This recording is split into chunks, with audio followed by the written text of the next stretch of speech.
How to unrestrict someone on Facebook Messenger. Let's begin opening the Facebook Messenger app. Now tap the three lines icon on the top left corner. Next, choose the gear icon to go to Settings. Scroll down a little and select Privacy and Safety. After, move down a little and choose Restricted Accounts.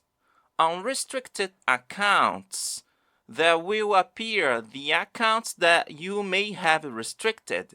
If you wanna unrestrict an account, tap on the specific account you wish to unrestrict.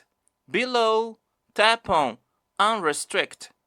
A message at the top shows that the account was unrestricted. You can move back and select Done.